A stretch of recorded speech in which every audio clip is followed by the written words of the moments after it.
habíamos pensado en esta situación. Habíamos pensado en epidemias, en pandemias, habíamos pensado en elementos, pero locales y temporales, y no con el nivel de incertidumbre que nos ha colocado justamente un virus que, por mucho que dicen que es bastante grueso y regordete, sabéis que digamos, no se ve a simple vista y por tanto es muy, muy pequeño a los ojos de un humano. Y ahí es donde estoy. Estoy con pocas respuestas. No os engaño, estoy con muy pocas respuestas para saber cómo Ah, resolveremos esta situación y cómo son las incertidumbres que nos genera esta situación a todo el mundo. Esta mañana en una entrevista en un medio decía, hemos apagado el mundo. Prácticamente el mundo lo hemos dejado apagado y ahora tendremos que volver a encenderlo. No sabemos cuándo, no sabemos en qué momento encenderemos nuevamente el mundo, pero tampoco sabemos cómo se enciende, porque no lo habíamos apagado nunca, o como mínimo los humanos no somos conscientes de ese nivel de terminar el mundo, de apagarlo, de decir, vamos a apagar el mundo durante un mes, 2 meses, no sé cuánto, 3 meses, y ahora volvamos a encenderlo, a ver si funciona, a ver si todo está en la lógica. Pues esto no lo habíamos hecho nunca y, por tanto, los que nos dedicamos a esto, lo que estamos ahora es muy expectantes para saber qué pasará y qué tenemos que hacer para intentar volver a que las cosas funcionen. Seguramente nos vamos a dar cuenta de que nada va a ser como hasta ahora y posiblemente nos tendremos que dar cuenta que este mundo va a ser distinto y este va a ser posiblemente uno de los primeros aprendizajes. Pero con la mano en el corazón os digo, no os puedo dar la respuesta y la contundencia con la que intento normalmente trabajar en comunicación de crisis, que es dando respuestas a situaciones más o menos previsibles que más o menos hemos vivido, sea en esa organización o en otra, y diríamos, marcando una cierta lógica de cómo deben funcionar las cosas. Ese es mi trabajo. Y bueno, es como si hubiésemos hecho un reset absoluto y volver a empezar. Hasta ahora, hasta este momento, yo, diríamos, trabajaba en crisis como esta, ¿no? Pues vemos cómo rebajan a la mitad el precio de las Barbies negras. Una empresa, Walmart, que tenía dos tipos de muñecas, blancas y negras, tenía muchas más negras, hace un estocaje, las pone en stock, las rebaja de precio, sabéis que es una herramienta habitual en el mundo del comercio para intentar pues que estas muñecas pues salgan con más facilidad. Esto lo hacen con tan mala fortuna que un periodista hace una fotografía y lo publica en un medio y a partir de ese momento se acusa a Walmart de ser una empresa racista y genera una crisis racista. Un tema de estocaje genera una crisis racista. Trabajábamos en este tipo de cosas o trabajábamos en cesado el presidente de Boeing al descubrirse la relación con una directiva del Consejo de Administración. Una cosa tan simple como el amor, diríamos, hace que una gran empresa como Boeing, esto es anterior a los problemas que tienen o que tenían con el 737 MAX hasta que la crisis empezó, hasta que la crisis del coronavirus empezó, pues el presidente de Boeing digamos, se relaciona con una directiva del Consejo de Administración. Sabéis que en Estados Unidos estos temas son especialmente sensibles en las relaciones que hay entre las distintas capas de las organizaciones para que no haya relaciones ni familiares ni, diríamos, de amor o más allá, para que no tomen decisiones que no tengan que ver con el interés de la empresa. Pues bien, cuando esto se descubre, las acciones de Boeing caen en picado y el presidente de Boeing se ve en la necesidad de tener que dimitir. Trabajábamos en cosas como esta. O en una mujer encuentra hormigas en una bolsa de patatas fritas, que es algo que no esperas encontrar cuando abres una bolsa de patatas fritas. Esperas encontrar otras cosas y no hormigas. Esto fue un sabotaje de unos trabajadores en la negociación de un convenio colectivo y pusieron una serie de cosas, no solo hormigas, también clavos, tornillos y más cosas. Y bueno, entonces teníamos que afrontar este tipo de cosas. O un señor que paseando por delante de un hospital de referencia en Barcelona se cae y se muere delante del hospital. Un señor que no iba al hospital, no tenía nada que ver, simplemente paseaba por la calle, pero bueno, la imagen de un señor muerto delante del hospital le genera una crisis relativamente importante al hospital. O una nevada, una cosa tan poco previsible como una nevada, previsible, pero que bueno, que digamos, no podemos prever una ola de frío diríamos que no ha pasado en los últimos 100 años. No podemos estar atentos, diríamos, y tener todos los recursos para una cosa que solo pasa cada 100 años. ¿Y qué pasa? Que el gobierno en cuestión de esta ciudad se ve absolutamente desbordado porque nunca había pasado en 100 años, no tenían, diríamos, máquinas quitanieves, esto era un pueblo de costa, diríamos, del Reino Unido, y bueno, queda absolutamente desbordado, se acusa de no tener la previsión al gobierno de turno y prácticamente está a punto de quebrar este gobierno. Hablábamos de este tipo de cosas que aunque no eran previsibles, porque las crisis se pueden prever pero no se pueden evitar, podíamos reaccionar de alguna u otra forma.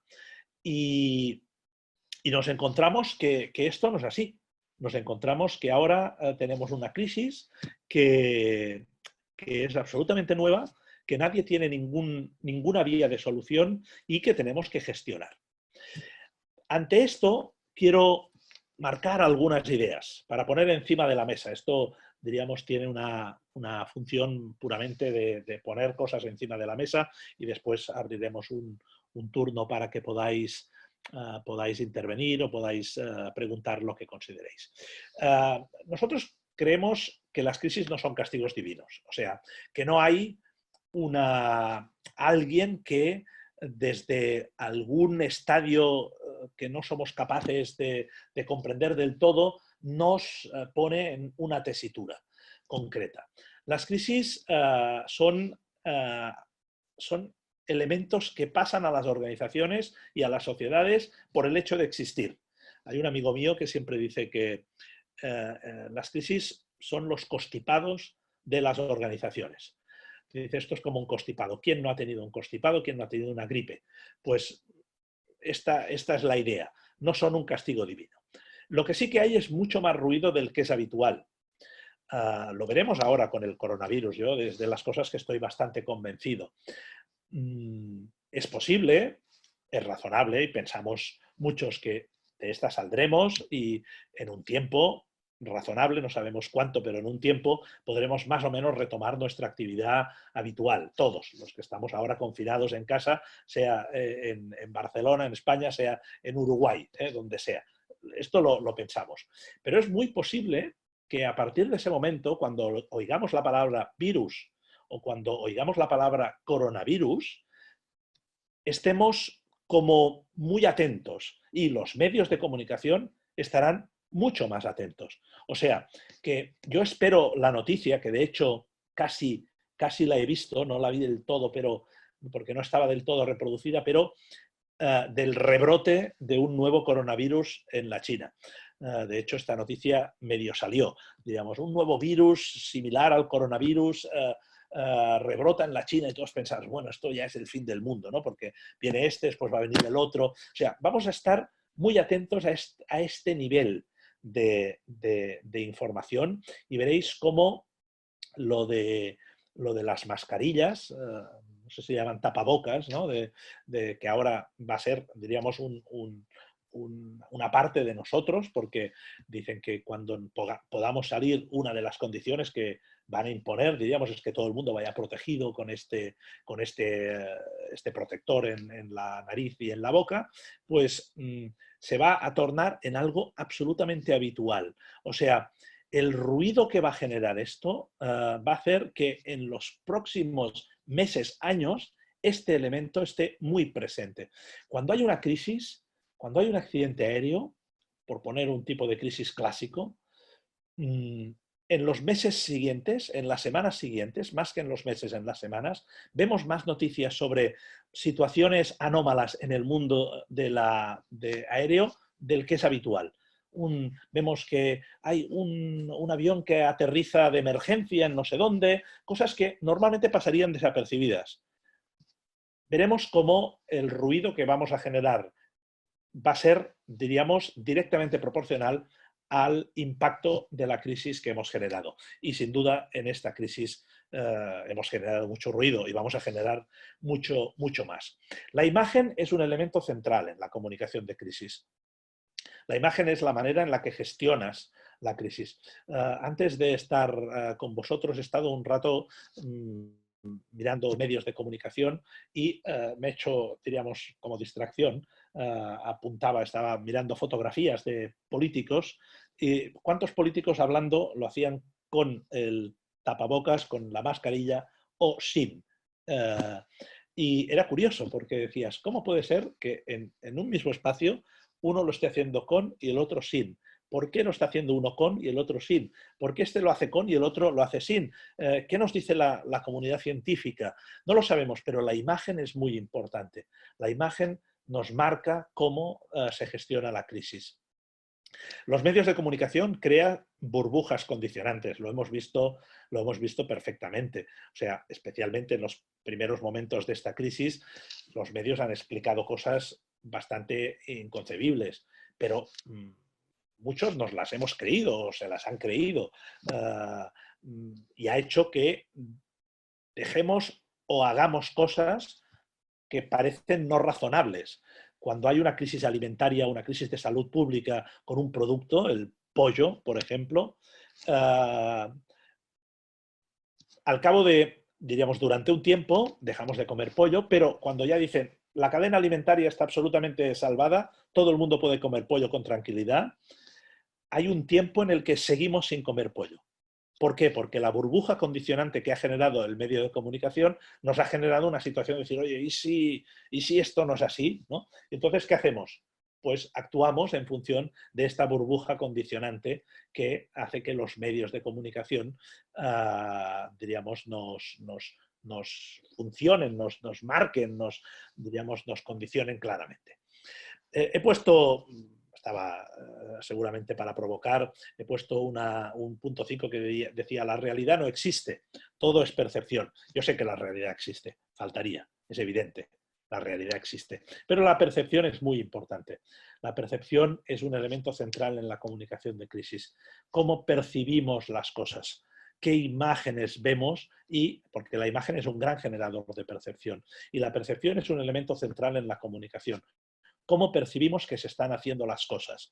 Cuando en una crisis una empresa se percibe que está gestionando de una forma, diríamos, ordenada y clara, nosotros tenemos la sensación clara de que la crisis se está gestionando bien. Aunque no se esté haciendo bien, la percepción es muy importante. El impacto es central en una crisis. Cuando vemos imágenes impactantes, hace que nosotros nos sintamos impactados por esa imagen y actuemos en consecuencia.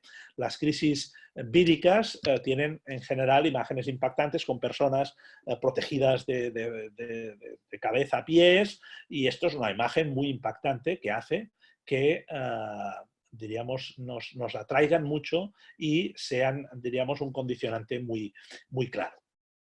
También es muy importante marcar en comunicación de crisis la diferencia entre lo que es comunicación y lo que es la gestión de la propia crisis. Por eso os quería poner encima de la mesa esta idea de que la comunicación no es solo el problema en la crisis. Evidentemente, el problema también es el producto, también es la experiencia que genera el producto. O sea, si un barco se está hundiendo, por mucho que comuniquemos, no vamos a salvar el barco.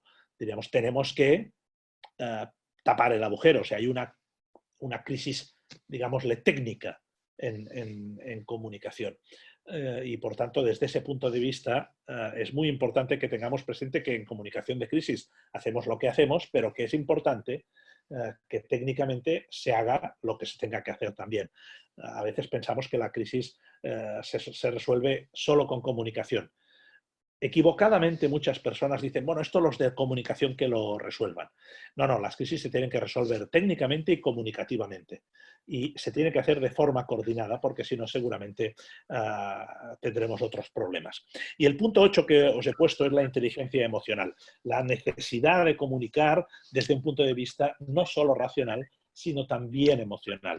Las crisis son emocionales. Esta es una crisis evidentemente científica, evidentemente racional. Está habiendo gente infectada, está muriendo gente, se está sanando gente, pero también es una crisis emocional. Es una crisis, diríamos, donde la emoción tiene un elemento central. De hecho, en la comunicación la emoción tiene un elemento central. Yo os pondré un ejemplo muy simple. Yo no vivo en Barcelona estrictamente, sino en un pueblecito cercano a Barcelona, diríamos que está en el extrarradio. Aquí tuvimos un foco de coronavirus específico en la residencia de ancianos. Tuvimos, diríamos, y salimos en los medios de comunicación porque ese foco mató a bastantes ancianos. Esto salió en los medios de comunicación y evidentemente, diríamos, tuvo un cierto impacto. Algunos datos que acompañan el momento en el que pasó esto. Fijaros, es el día que recibí más llamadas telefónicas durante toda la crisis. O sea, la gente, pero no solo de medios de comunicación, no, de personas que, de mi entorno, amigos, familiares, que me llamaban. Me decían, oye, ¿estás bien? Digo, sí, yo no salgo de casa. O sea, salgo para ir a comprar, pero salgo una vez a la semana. O sea, estoy en casa. O sea, este virus no va por la calle y cuando ve a alguien se le mete dentro. Es un virus que se transmite a través de las personas. Estoy en casa, estamos en casa, todo. Por ejemplo, es un elemento central, es un tema emocional puramente. La gente se intenta preocupar por ti porque cree que en ese momento en tu ciudad, en tu pueblo, pues están pasando una serie de cosas. Es el día que hubo menos gente que salió a la calle, aquí sale muy poca gente, pero se veía, digamos, yo cada mañana hago un ejercicio muy simple, que es cuando salgo al patio de casa, cuento en los 5 minutos que me estoy a primera hora de la mañana los coches que circulan, cuántos coches escucho, diríamos, y veo en la carretera o la calle que tengo delante. Y ese día la mitad y los días subsiguientes fue subiendo poco a poco, pero, o sea, hay un elemento emocional en la comunicación de crisis indispensable y que tenemos que tenerlo presente para poder, diríamos, gestionar la crisis. La crisis se gestiona también emocionalmente y por eso es tan importante que los gobiernos, cuando están gestionando esta crisis, den un mensaje no solo racional, que es muy importante y se tiene que dar, sino también emocional. Es muy importante también ese mensaje emocional, porque los mensajes también son emocionales y porque la comunicación, sin duda, también es emocional. Quería poneros esto encima de la mesa. Había preparado algo más, pero no tengo tiempo. Voy a terminar. No tengo tiempo porque quiero dar un tiempo para que si alguien de vosotros quiere preguntar o quiere decir algo, lo pueda decir. Quiero terminar con esto, que era de hecho el final al que quería llegar. Esta es la manera en que la gente que digamos, que escribe en chino mandarín, escribe crisis, lo escribe, diríamos, con estos símbolos que veis en la pantalla. Crisis es la suma de peligro más oportunidad según el idioma chino. Si quieres escribir peligro, escribes solo el primero de los caracteres. Si quieres escribir oportunidad, escribes los dos siguientes. Si quieres escribir crisis, escribes los tres. O sea, por tanto, en el lenguaje chino, crisis es la suma de peligro más oportunidad. Y yo quiero en este momento lanzar el mensaje de que es evidente que esta crisis es un peligro, y lo es para todo el mundo, y lo sabéis porque estáis en vuestras casas en este momento y no estamos compartiendo un espacio físico en algún lugar y después poder conversar amablemente y tranquilamente. Pero si somos capaces de gestionar esta crisis bien, seguro que encontraremos oportunidades si es que no las hemos encontrado ya. Del análisis y de la gestión de lo que hemos hecho y de la crisis, vamos a poder sacar oportunidades. Y es una parte de mi trabajo, intentar sacar oportunidades. No tengo ni idea cuáles serán estas, porque en otras crisis más taxadas o que tengo más controladas, tú sabes más o menos qué oportunidades te pueden salir, te pueden nacer de esa crisis. En esta, que es absolutamente nueva, pues estás muy atento a lo que está pasando y a partir de ahí estás intentando sacar alguna oportunidad. Pero quiero lanzar este mensaje. Si somos capaces de analizar bien esta crisis, vamos a darnos cuenta de los peligros para intentar minimizarlos y para intentar que no se reproduzcan y vamos a intentar lanzar, vamos a intentar potenciar la oportunidad como elemento central en la comunicación. Crisis es un peligro, pero también es una oportunidad.